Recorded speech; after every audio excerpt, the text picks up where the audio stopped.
आज मैं आपके सामने सीयूटी जनरल टेस्ट के प्रीवियस ईयर क्वेश्चंस लेकर के आया हूं। अगर आप इन क्वेश्चंस का एनालिसिस करते हैं तो आपको समझ में आ जाएगा कि सीयूटी जनरल टेस्ट के लिए कौन से टॉपिक्स इंपॉर्टेंट हैं, क्या वो एरियाज हैं जो इस पे आपको फोकस करना चाहिए और कौन से इंपॉर्टेंट टॉपिक्स हैं जो आने वाले सीयूटी एग्जाम में पूछे जा सकते हैं। तो इन क्वेश्चन से आपको एक रफ आइडिया लग सकता है कि आपको अपने सीयूटी जनरल टेस्ट की प्रिपरेशन किस डायरेक्शन में करनी है। तो चलिए स्टार्ट करते हैं। तो पहला क्वेश्चन जो आपके सामने है वो है जनरल टेस्ट का, जिसमें पूछा गया है which of the following date world environment day is celebrated. इनमें से किस डेट को वर्ल्ड एनवायरनमेंट डे सेलिब्रेट किया जाता है? 21 जून, 5 जून, 21 जुलाई, 22 मार्च।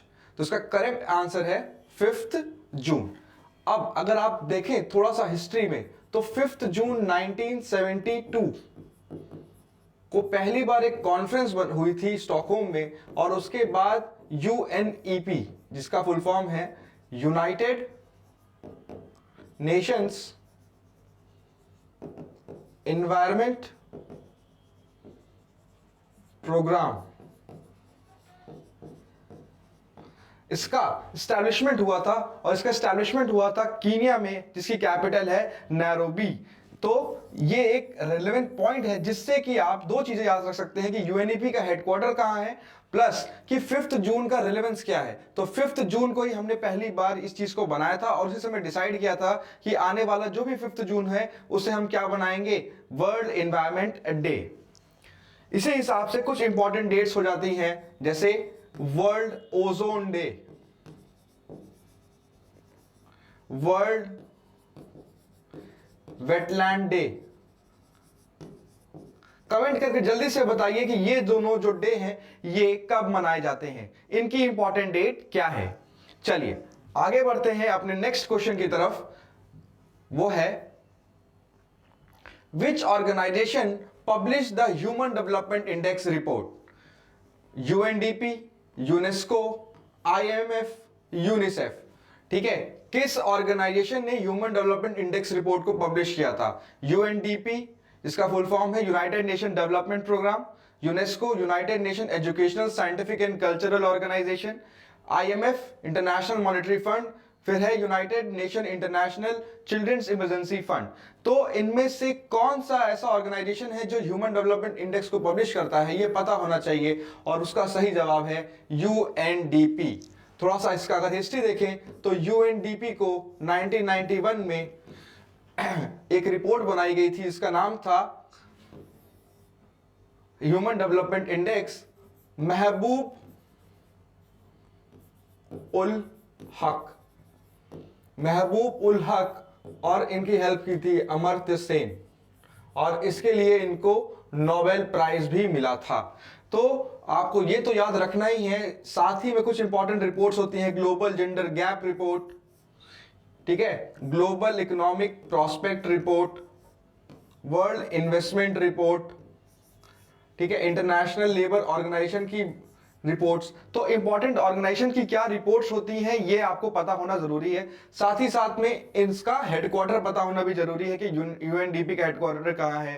जैसे यूनेस्को का हेडक्वार्टर कहां है, पेरिस में है। तो ऐसे आपको आईएमएफ और यूनिसेफ के भी हेडक्वार्टर पता होने चाहिए। नेक्स्ट क्वेश्चन हम देखते हैं अपना, वो है what is the full form of NABARD? NABARD का फुल फॉर्म क्या है? National bank for agriculture and resource development, national bank for agriculture and rural development, national bank for Asian research development, national bank for agriculture and related development. ठीक है, तो नाबार्ड का जो full form है वो है option number B, national bank for agriculture and rural development. इसको ध्यान रखो। नाबार्ड कब बनाया गया था? 1982 में। किस कमिटी ने बनाया था? शिव रमन कमिटी, एक कमिटी बनी थी जिसने सजेस्ट किया था कि एग्रीकल्चर और रूरल डेवलपमेंट पे फोकस करने के लिए एक स्पेसिफिक बैंक बनाना चाहिए, जिसका काम जो हो कि रूरल जो पॉपुलेशन है उसको वो क्रेडिट प्रोवाइड करवा सके थ्रू बैंक्स। ठीक है, ये डायरेक्ट बैंक को लोन नहीं, ये डायरेक्ट लोगों को लोन नहीं देता, ये बैंक्स को लोन देता है।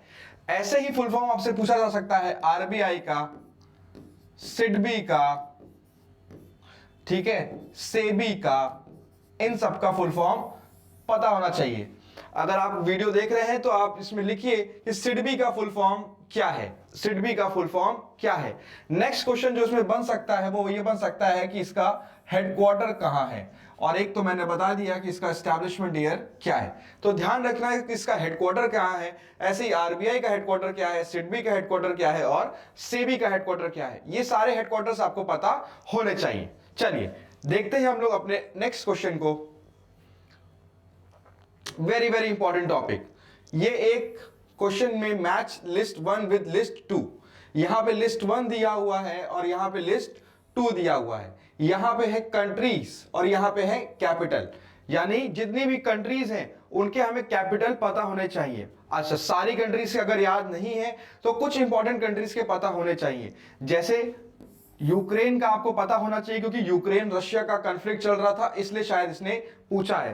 टर्की के अंदर एक डिजास्टर आया था या फिर टर्की का नाम भी बदला गया है, इसलिए इसको पूछा गया था। ठीक है, श्रीलंका तो हमारा पड़ोसी है और पोलैंड तो हमारा फेमस है वर्ल्ड वॉर के समय से ही। ठीक है, तो ये 3 कंट्री, ये 4 ऑप्शन इधर दिए हुए हैं और इनकी कैपिटल सिटी इधर दी हुई है।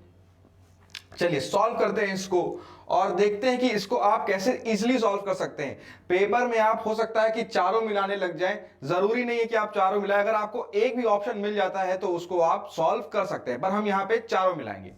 हम देख लेते हैं सबसे पहले हमारे पड़ोसी श्रीलंका, श्रीलंका की कैपिटल क्या है, कोलंबो। तो बी का 3 खोजना है, तो बी का 3 हमें पता है, यहां पे भी है, यहां पे भी है, यहां पे भी है, तो हम श्योर हो गए कि ये तो आंसर नहीं है। ठीक है ना, ये तो आंसर नहीं है। अब हमारे पास ऑप्शन बचे ए, बी और सी। ठीक है, आप अगर पोलैंड को देखेंगे तो पोलैंड बहुत ही हिस्टोरिकली भी फेमस रहा है, वॉर्सो पैक्ट हुआ था, पोलैंड की कैपिटल क्या है, वॉर्सो, तो डी का 2 होना चाहिए। अब डी का 2 कहां है, बी का 3 होना चाहिए, हमें चेक करना है बी का 3 और डी का 2। तो बी का 3 तो तीनों जगह था, डी का 2 चेक करना है तो डी का 2 सिर्फ एक ही जगह पे है, यानी हमें पता चल गया कि ये भी आंसर नहीं है, ये भी आंसर नहीं है, तो आंसर क्या है, ऑप्शन नंबर सी। अगर आप इसे चेक करें तो अपने आप निकल आएगा। यूक्रेन की कैपिटल क्या है, कीव, श्रीलंका की कैपिटल क्या है, कोलंबो, टर्की की कैपिटल क्या है, अंकारा, और पोलैंड की कैपिटल क्या है, वॉर्सो। तो हमारा आंसर है ए का 1, बी का 3, सी का 4 और डी का 2। तो इस हिसाब से आप सॉल्व कर सकते हैं, इसे कहते हैं ऑप्शन एलिमिनेशन। आप एलिमिनेट भी कर सकते हैं, पर अगर आप एलिमिनेट करने में गलती कर दें तो अगर आपको सारी आती हैं तो उसको भी मिला लें, नहीं तो चेक कर लो तुम्हें जो आता है। जैसे इसमें हम कैसे मिला सकते थे, अगर आप सीधे चेक कर लेते डी का 2, जैसे पोलैंड की जिसको कैपिटल बताते कि वॉर्सो होती है, ठीक है, तो उसका श्योर शॉट निकल आता कि डी का 2 सिर्फ एक जगह दिया है, वो है कहां, ऑप्शन नंबर सी में। ठीक है, वरना आप इसको पूरा एक एक करके भी मिला सकते हैं। अल्टीमेटली गोल ये होना चाहिए कि ये हमारे सिटर क्वेश्चंस होते हैं और ये क्वेश्चंस गलत ना हो हमारे सीयूटी के एग्जाम में। चलो नेक्स्ट क्वेश्चन की तरफ चलते हैं। Which of the following seas has highest salinity in the world?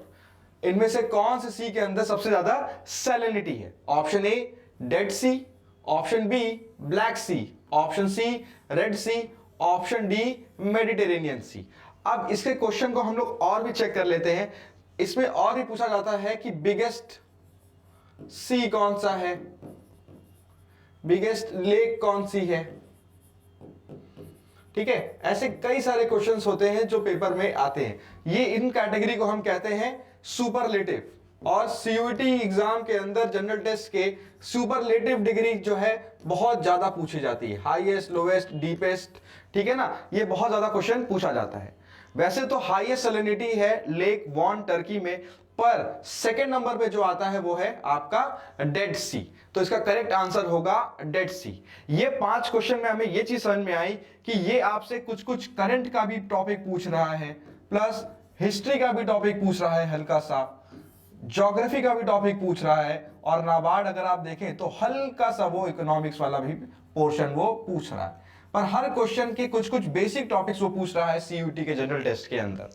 तो आप इस क्वेश्चन को देखें, आई होप आपको थोड़ा आइडिया लगा होगा। हम नेक्स्ट वीडियो के अंदर फिर से 5 क्वेश्चन लेकर के आएंगे और उन 5 क्वेश्चन को फिर से इस तरह से एक्सप्लेन करेंगे कि आपको अपने आने वाले सीयूटी एग्जाम में जो भी जनरल टेस्ट में आने वाला है उसका थोड़ा और भी कंसेप्चुअल क्लैरिटी मिल जाए।